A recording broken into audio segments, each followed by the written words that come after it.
नमस्कार दोस्तों, मैं पंकज सिंह। आज मैं आप सभी के समक्ष अंटार्कटिका महाद्वीप के विषय पर आज हम चर्चा करेंगे।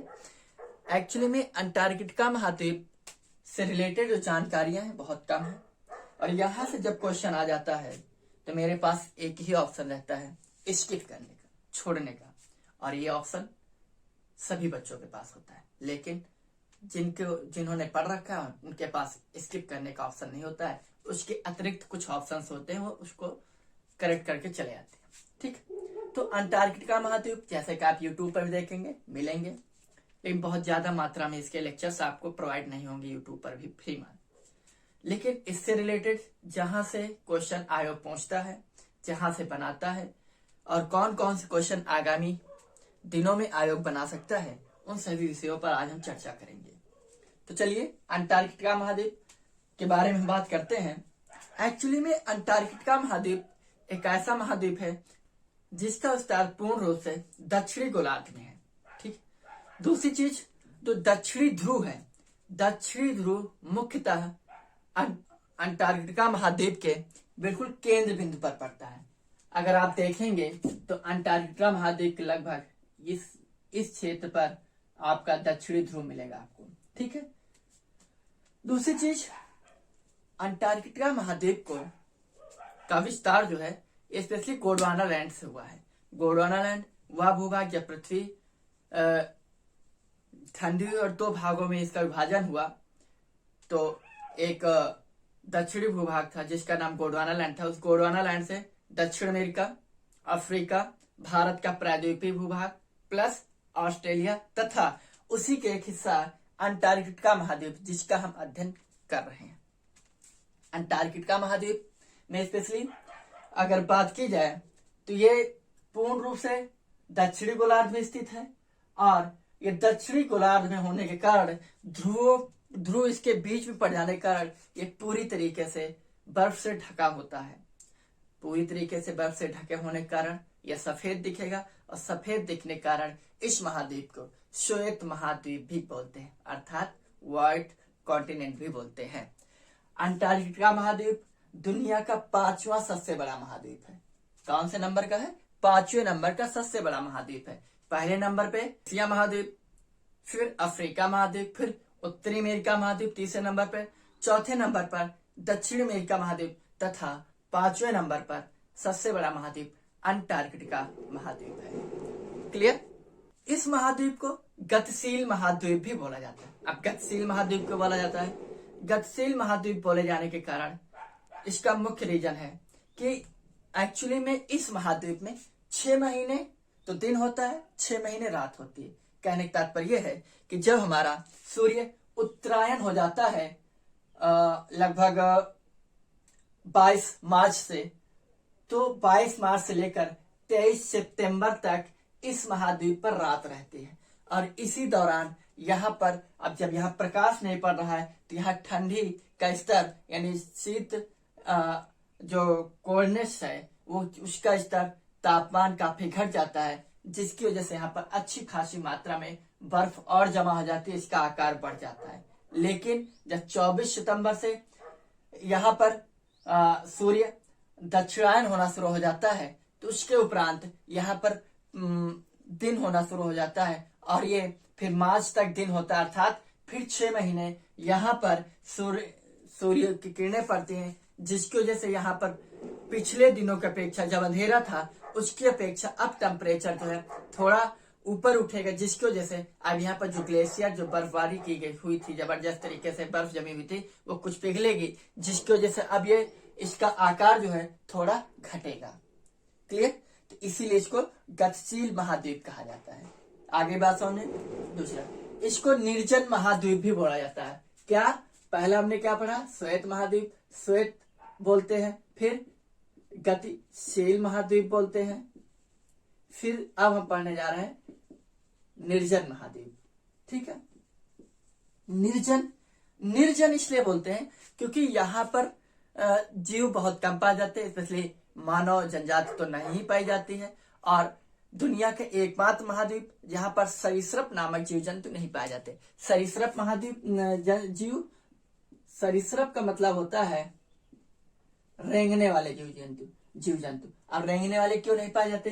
क्योंकि वर्ष भर तो बर्फ से ढका होता है, और बर्फ ढके होने के कारण यहाँ पर रेंगने वाले जीव जंतु मर जाते हैं, जो पहले भी पाए भी गए होंगे, तो जिसकी वजह से यहाँ पर सरीसृप अर्थात रेंगने वाले जीव जंतु नहीं पाए जाते हैं, जिसके लिए ये दुनिया के एकमात्र महाद्वीप है। निर्जन, क्योंकि यहाँ पर मानव जैसे जीव जंतु या ऐसे जीव जंतु नहीं पाए जाते जो आवास बनाकर रह सके, इसलिए इसको निर्जन महाद्वीप कहा जाता है। निर्जन महाद्वीप प्लस यहाँ पर जैव विविधता भी बहुत कम पाई जाती है। प्लस अगर दूसरी कुछ चीजें और बताऊं तो एग्जाम पॉइंट ऑफ व्यू से ये बहुत महत्वपूर्ण चीजें मैंने लिख रखी हैं। अनुसंधान, आपको एक चीज और बता दूं मैं कि महत्व विज्ञान और वैज्ञानिकों के दृष्टिकोण से बहुत ही प्रमुख स्थल है, अद्वितीय स्थल है, इसलिए इसको वैज्ञानिक अनुसंधानों के लिए समर्पित महाद्वीप कहा जाता है। वैज्ञानिक अनुसंधानों के लिए समर्पित महाद्वीप भी इसको बोला जाता है। क्यों? क्योंकि यहाँ पर दुनिया भर के देशों के अनुसंधान हैं। क्यों? क्योंकि यहाँ पर कोई जीव जंतु ज्यादा पाए नहीं जाते हैं, जिसकी वजह से यहाँ पर अनुसंधान खोले गए हैं। किसी प्रकार कोई नुकसान हो नहीं, जीवों का ध्रुव होना बिल्कुल नगण्य है, इसलिए यहाँ पर अनुसंधान खोले गए। यहाँ पर अनुसंधान खोले जाने के पीछे एक कारण और है कि यहाँ से ध्रुवों पर होने कारण पृथ्वी के बाकी मौसम की गतिविधियों के बारे में विधिवत जानकारी यहाँ से मिलती है। ठीक है, तो भारत ने अपने 3 अनुसंधान खोल रखे हैं अंटार्कटिका महाद्वीप। सबसे पहला जो अनुसंधान भारत ने खोला उसका नाम है दक्षिणी गंगोत्री। दक्षिणी गंगोत्री भारत का सबसे पहला 1983 में 1983 में खोला जाने वाला अनुसंधान है। फिर उसके बाद मैत्री अनुसंधान को शिरमाकर ओएसिस भी बोलते हैं, शिरमाकर ओएसिस भी बोलते हैं, और इसकी स्थापना भारत ने 1989 में की थी। तीसरा जो अनुसंधान है भारत का वह है भारतीय अनुसंधान 2014, गलत है, 2012 में इसकी स्थापना हुई थी। कब हुई थी? 2012 में हुई थी, 2014 से इसकी शुरुआत हुई थी। तो इसकी स्थापना आपसे पूछी जाती तो आपको पता होना चाहिए, भारतीय की 2012 से। क्लियर? लेकिन अब जो प्रमुख अनुसंधान भारत के अंटार्कटिका पर है वो 2 हैं, एक मैत्री या शिरमाकर ओएसिस, दूसरा भारतीय है। जो दक्षिणी गंगोत्री अभियान है, वैज्ञानिक अनुसंधान है, ये सिर्फ मतलब ये चीजों को आदान प्रदान करने के लिए इसका इस्तेमाल किया जाता है, दक्षिण गंगोत्री अनुसंधान का। ठीक है, आगे बात सुने। अब आइए इसकी कुछ भौगोलिक गतिविधियों के बारे में जान लें। अंटार्कटिका महाद्वीप की खोज जो है, सबसे पहले मतलब धरती पर कुछ एक ऐसा द्वीप है, कुछ द्वीपीय नुमा कुछ अस्तित्व है, इसके बारे में सबसे पहले टॉलमी ने बताया था। किसने बताया था? टॉलमी ने बताया था कि एक दक्षिणी ध्रुव की ओर कुछ द्वीपीय नुमा एक आकृति पाई जाती है, यानी इसका कुछ अस्तित्व के बारे में बताया था। किसने? टॉलमी महोदय। लेकिन 1773 में 1773 में जेम्स कुक महोदय ने इस अंटार्कटिका महाद्वीप की खोज की थी 1773 में। 1773 अगर इतिहास के दृष्टिकोण से देखा जाए तो बहुत ही महत्वपूर्ण है, क्योंकि 1773 में ईस्ट इंडिया कंपनी पर शासन करने के लिए ब्रिटिश सत्ता ने एक कानून पारित किया जिसका नाम था 1773 रेगुलेटिंग एक्ट, नियंत्रित करने के लिए। ठीक है, तो 1773 से कई सारी पॉइंट्स हैं, और 1773 में पहली बार जेम्स कुक ने इसकी खोज की थी अंटार्कटिका महाद्वीप की। क्लियर? लेकिन एक वैज्ञानिक और हैं, उनका नाम है Fabian William Samson. Fabian William Samson. Fabian William Samson पहले वैज्ञानिक हैं जिन्होंने वॉस्टोक जहाज पर सवार होकर, किस जहाज पर? वॉस्टोक नामक जहाज पर सवार होकर ये अंटार्कटिका महाद्वीप पर पहुंचे थे। क्लियर? कहां पर पहुंचे थे? अंटार्कटिका महाद्वीप पर पहुंचते थे। लेकिन दक्षिणी ध्रुव पर पहुंचने वाला पहला व्यक्ति नॉर्वे एमंडसन है। नॉर्वे एमंडसन पहले व्यक्ति हैं, नॉर्वे के हैं एमंडसन साहब, वे दक्षिणी ध्रुव पर पहुंचने वाले पहले व्यक्ति हैं। लेकिन दक्षिणी ध्रुव पर पहुंचने वाला पहला भारतीय, उनका नाम है डॉक्टर गिरिराज सिरोही। गिरिराज सिरोही,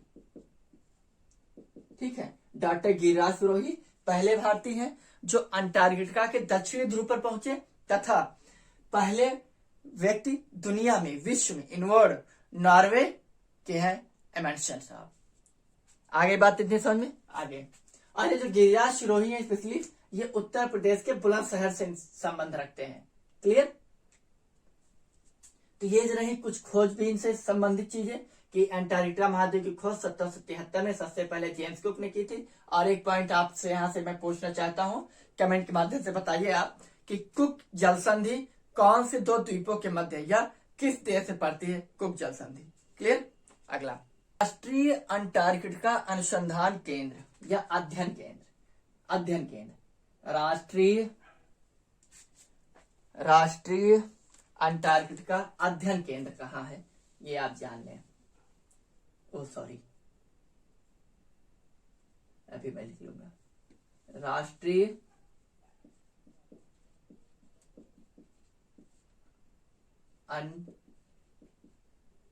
अंटार्कटिका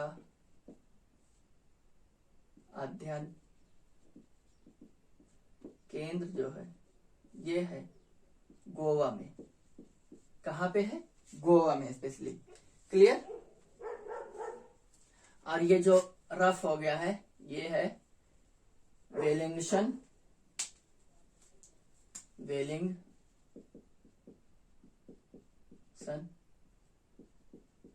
शासन सागर। क्लियर? ये सागर है। आगे बात सुनिए, राष्ट्रीय अंटार्कटिका अध्ययन केंद्र जो है वो कहाँ है? गोवा में है। दूसरी चीज,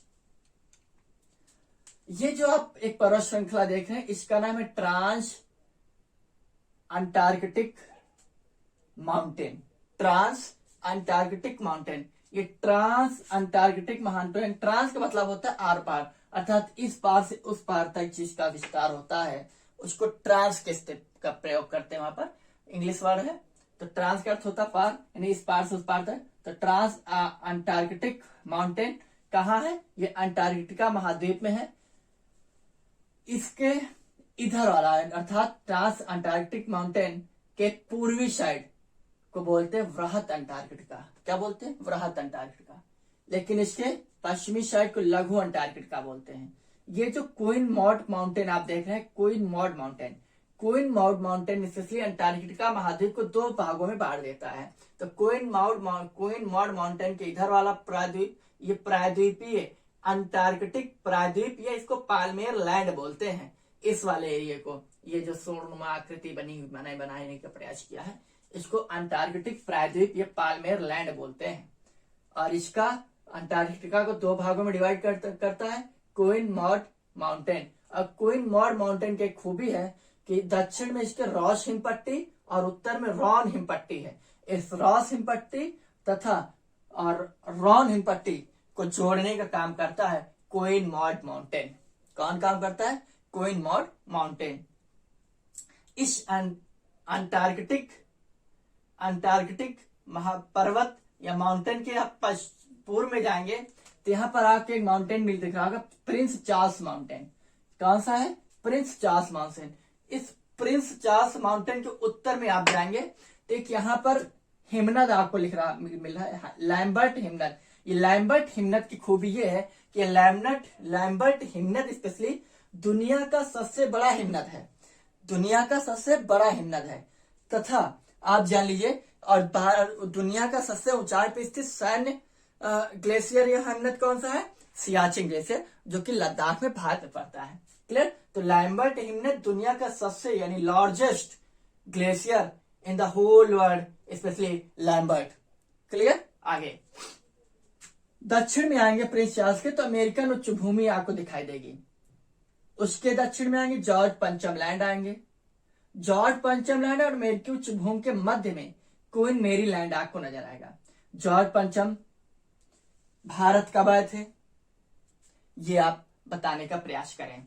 ठीक है, कमेंट्स करते रहेंगे आप लोग। प्लस इस अंटार्कटिका महाद्वीप और डेविस सागर है, डेविस जल संधि मत समझ लेना, डेविस जल संधि स्पेशली आपकी पड़ेगी लेब्राडोर सागर में पड़ेगी, कनाडा और ग्रीनलैंड के बीच में डेविस जल संधि पड़ती है। क्लियर? लेकिन ये डेविस सागर है। आगे आएंगे तो इसके दक्षिण में, इसके पश्चिम साइड में आएंगे डोरबिल सागर है, इधर आएंगे एमंडसन सागर, लेकिन इसी बीच में आपको पड़ेगा यहां पर रॉस सागर भी है। क्या है? रॉस सागर। एमंडसन सागर इधर है, इसके इधर विलिंगसन, शोषण सागर और ये वेडर सागर, ये कुछ प्रमुख सागर है। किंग हांग सागर है इधर। क्लियर? ये जो है, ये स्पेशली जो प्रायद्वीपीय है, ये पूरे अंटार्कटिका में जब इनके यहाँ ग्रीष्म ऋतु आती है, अर्थात जब हमारे ठंडी आती है, तो मुझे आपको जैसा पता है कमेंट के माध्यम से, वीडियोस के माध्यम मैंने आपको बताया भी है कि दक्षिणी ध्रुव में जब सूर्य रहेगा तो हमारे सूर्य रहेगा तो हमारे यहाँ क्या रहेगा? शीत ऋतु रहेगी। और जब हमारे यहाँ उत्तरायण रहेगा सूर्य, तो कहाँ रहेगा शीत ऋतु? दक्षिणी गोलार्ध में रहेगी। तो इस प्रकार से यहां पर जब गर्मी पड़ती है, अर्थात जनवरी फरवरी के महीने में, मार्च के, तो इस दौरान यहाँ पर क्या होती है? गर्मी पड़ती है, जिसकी वजह से यहाँ पर ये थोड़ा उच्च भूमि पड़ता है प्रायद्वीपीय। तो ये पूरे अंटार्कटिका महाद्वीप यही एक थोड़ा एरिया है जहां पर भूभाग नजर आता है। तो इस भूभाग नजर आने की वजह से इस अंटार्कटिका महाद्वीप में अच्छी खासी मात्रा में पेंगुइन पाया जाता है। पेंगुइन जो है एक प्रकार का पक्षी होता है जो उड़ नहीं पाता है। क्या है? पेंगुइन एक प्रकार का पक्षी है जो उड़ने में असमर्थ होता है। लेकिन दुनिया में सर्वाधिक पेंगुइन अंटार्कटिका महाद्वीप में ही पाए जाते हैं। तो आपकी जानकारी के लिए मैं बता दूं कि पेंगुइन जो है एक प्रकार का पक्षी होता है जो उड़ नहीं पाता है, वो इसी पे एरिया पाया जाता है। और अभी हाल ही में सुर्खियों में रहा है कि पेंगुइन की लगभग 10,000 प्रजातियों की मृत्यु हो गई है। कितनी? 10,000। उसका रीजन क्या है? उसका रीजन है ये जो मैं लिख रहा हूं, ग्लोबल वार्मिंग या क्लाइमेट चेंजिंग। ठीक है, क्लाइमेट चेंजिंग और ग्लोबल वार्मिंग। ग्लोबल वार्मिंग को जैसे, ग्लोबल यानी वार्मिंग यानी वैश्विक गर्मी। ठीक है, और जब वैश्विक गर्मी बढ़ी, ग्लोबल वार्मिंग का स्तर बढ़ा, इसमें वृद्धि दर्ज की गई, तो ग्लेशियर्स क्या होते हैं? गलना शुरू हो जाते हैं। जब ग्लेशियर गलना शुरू हुए, और जैसे ये जो सागर है, बेशक सागर है, ठीक है, और यहाँ पर जब जलस्तर यहाँ बढ़ने लगा, तो जो थोड़े भूमि प्रदेश था, तो यहाँ पर पेंगुइन्स ने अपने बच्चों के अपने अंडे दिए थे। अंडे देने के कारण वे बच्चे कुछ तो अंडे के अंदर थे, कुछ अंडे के बाहर थे। ठीक है, तो ग्लोबल वार्मिंग की वजह से जलस्तर बढ़ा, इस एरिया में पानी भर गया। इस एरिया में पानी भर जाने की वजह से पूरी तरह से यहाँ पर पानी भर जाने के कारण उन बच्चों की, अर्थात पेंगुइन के जो बच्चे थे अंडे से सारे खत्म हो गए, अर्थात बर्बाद हो गए, मर गए, अर्थात बुरी तरीके से एक भयावह स्थिति खड़ी हो गई यहाँ पर। और इसका रीजन है ग्लोबल वार्मिंग। ग्लोबल वार्मिंग का मुख्य कारण है कि जो हमारे यहाँ पश्चिमी देश हैं, अमेरिका, रूस, कनाडा, यूरोपीय देश, इन सभी ने अपना तो विकास कर लिया, खूब भट्टी जलाए, खूब चिमनियां जलाए, खूब कोयला जलाए, जिसकी वजह से इनका विकास हो गया और यहाँ पर ग्लोबल वार्मिंग बढ़ गई। लेकिन अब पिछले 20 साल से ग्लोबल वार्मिंग इतनी नहीं बढ़ी है जितना कि वो दोस्त चीन और भारत को दे रहे हैं। अब इन्होंने तो अपना विकास कर लिया है, तो अब ये खोज रहे हैं, नई खोजें लगा रखे हैं, और हमारा जो विकास अब जारी है, जिसकी वजह से अब ये हम पे ब्लेम लगा रहे हैं। तो आप ये जानकारी आप अपने पास रखें कि पिछले 20 साल में चीन और भारत ने जो भी विकास किया है, उसकी वजह से ग्लोबल वार्मिंग में इतना ज्यादा नुकसान नहीं हो रहा, इतना ज्यादा वृद्धि दर्ज नहीं की जा रही जितनी ज्यादा वृद्धि दर ग्लोबल वार्मिंग है पश्चिमी देशों के विकास से हुई है। ठीक, जिसकी वजह से उसका नुकसान किसको भुगतना पड़ रहा है? इन जीवों को। क्लियर? पेंगुइन।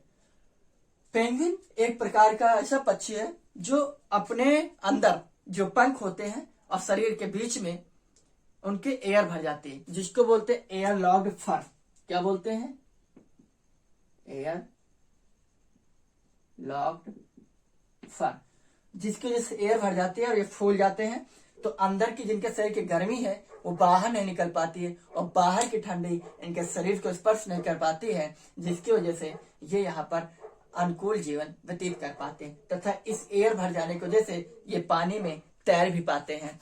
प्लस साथ ही आपको एग्जाम्पल के जैसे टायर है, टायर आप ऐसे डाल दें, ट्यूब है ऐसे डाल दें तो वो डूब जाएगा, लेकिन जब हवा भर के डालेंगे तो नहीं डूबेगा ट्यूब। ठीक है, वही समझिए पेंगुइन के बारे में, उनके एयर लॉक्ड फर के बारे में। लेकिन पेंगुइन जो है खारे पानी को भी पी लेते हैं, लेकिन इनके अंदर एक ग्रंथि पाई जाती है, उस ग्रंथि का नाम है ऑर्बिटल ग्रंथि। क्या नाम है?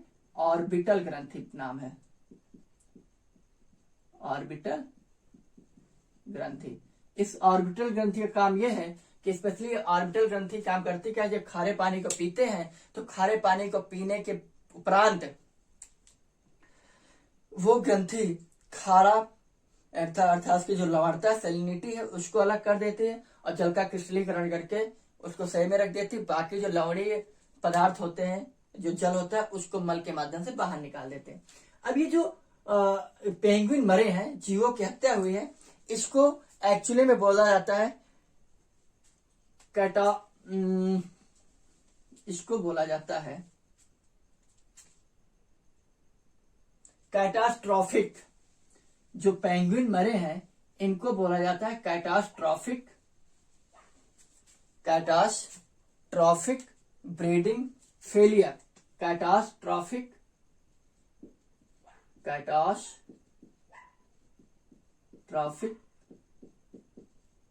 ब्रीडिंग। तो इस प्रकार से इसको कैटास्ट्रॉफिक ब्रीडिंग फेलियर या इसी को बोलते हैं विनाशकारी प्रजनन विफलता। क्या बोलते हैं? विनाशकारी प्रजनन विफलता।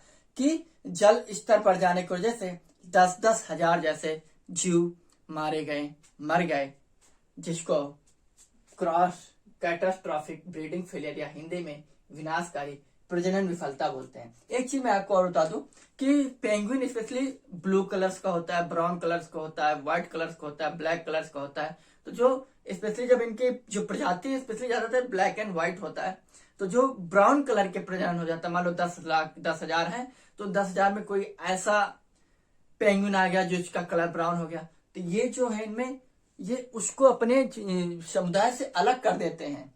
तो जब वो ब्राउन कलर का जो स्पेशली एक यूनिक कलर का है उनके हिसाब से उसको अलग कर देते हैं, तो उसके अन्य प्रजातियां नहीं मिलती। रीजन क्योंकि उसका प्रजनन किसी के साथ हो नहीं पाता है। जब प्रजनन नहीं हो पाता है, अन्य उसकी प्रजातियां मिल नहीं पा रही हैं, का विकास नहीं होता है, स्पेशली ये क्या है, उसको अपने समुदाय से अलग कर देते हैं। पेंगुइन जो स्पेशली इनका जो सबसे बड़ी प्रजाति होती है पेंगुइन की, उसको बोलते हैं एम्परर पेंगुइन। एम्परर पेंगुइन, ठीक। जो इनकी सबसे छोटी ये 4 फीट का होता है, 4 फीट का अच्छी खासी हाइट होती है। और ये जो सबसे छोटा होता है उसको बोलते हैं ब्लू पेंगुइन। क्या बोलते हैं? Blue penguin. क्लियर? और ये स्पेशली जैसे मान लो ये पृथ्वी है, तो ये उष्णकटिबंधीय क्षेत्र से लेकर ध्रुवीय क्षेत्र तक पाए जाते हैं और पृथ्वी पर इनकी 18 प्रजातियां पाई जाती हैं। कितनी? 18 प्रजातियां पाई जाती हैं। यहाँ पर जो वनस्पतियां स्पेशली लाइकेन और माश पाई जाती हैं। कौन कौन सी वनस्पतियां हैं? लाइकेन और माश। ये कुछ विभिन्न प्रकार की यहाँ पर वनस्पतियां पाई जाती हैं।